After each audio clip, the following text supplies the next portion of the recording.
Rahul ഈശ്വറിനെ നിലവിലിപ്പോൾ remand ചെയ്തിരിക്കുകയാണ്.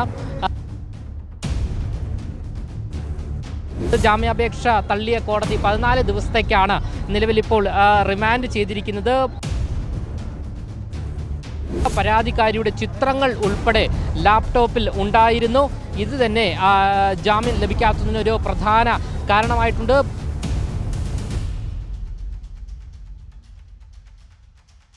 നമസ്കാരം. Palakkad MLA Rahul മാങ്കൂട്ടത്തിനെതിരെ പീഡന പരാതി ഉന്നയിച്ച യുവതിക്ക് നേരെ സൈബർ അധിക്ഷേപം ഉൾപ്പെടെ നടത്തിയ രാഹുൽ ഈശ്വറിനെ നിലവിലിപ്പോൾ റിമാൻഡ് ചെയ്തിരിക്കുകയാണ്.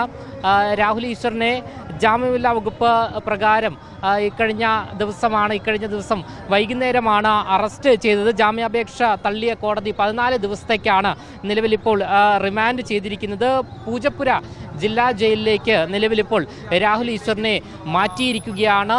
ഇന്ന് രാവിലെ ഉൾപ്പെടെ രാഹുൽ ഈശ്വറിൻ്റെ വീട്ടിൽ പോലീസ് സംഘം റെയ്ഡ് നടത്തിയിരുന്നു. ഇത് പ്രകാരം രാഹുൽ ഈശ്വറിൻ്റെ ലാപ്ടോപ്പ് ഉൾപ്പെടെയുള്ള സാമഗ്രികളെല്ലാം തന്നെ പോലീസ് കണ്ടെടുത്തിരുന്നു. ഇതിൽ നിന്നും അതിജീവിതയുടെ ഫോട്ടോ ഉൾപ്പെടെ കണ്ടെത്തി എന്നാണ് പോലീസ് പറയുന്നത്. എന്തായാലും അറസ്റ്റ് സുപ്രീം കോടതി വിധിയുടെ ലംഘനമാണ് എന്നുള്ള വാദം തന്നെയാണ് രാഹുൽ ഈശ്വർ ജനറൽ ആശുപത്രിയിൽ അദ്ദേഹത്തെ വൈദ്യപരിശോധനയ്ക്ക് ഉൾപ്പെടെ എത്തിച്ചപ്പോൾ അദ്ദേഹം വ്യക്തമാക്കിയത്. അറസ്റ്റ് നിയമപരമായി നടത്തിയിട്ടില്ല.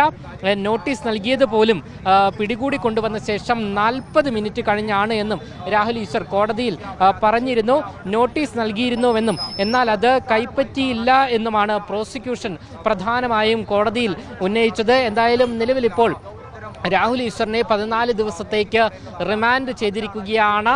പൂജപ്പുര ജയിലിലേക്ക് അദ്ദേഹത്തെ മാറ്റിയിരിക്കുകയാണ്.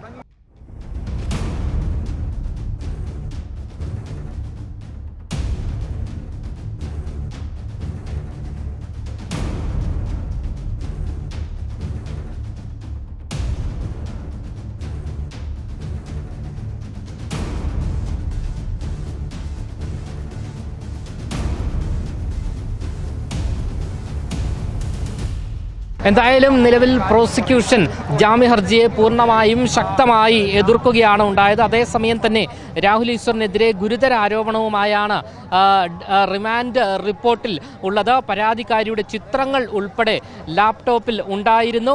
ഇത് തന്നെ ജാമ്യം ലഭിക്കാത്തതിനൊരു പ്രധാന കാരണമായിട്ടുണ്ട്. പ്രതി സ്ഥിരമായി ഇത്തരം കാര്യങ്ങൾ ചെയ്യുന്ന ആളാണ് എന്നും പ്രതിക്കെതിരെ സമാനമായ കേസുകൾ ഉണ്ട് എന്നും റിമാൻഡ് റിപ്പോർട്ടിൽ പറയുന്നുണ്ട്. എന്തായാലും ഇന്നലെ രാത്രിയോടെയാണ് ജാമ്യമില്ലാ വകുപ്പ് ചുമത്തി രാഹുലിനെ വീട്ടിൽ നിന്നും അറസ്റ്റ് ചെയ്യുന്നത്.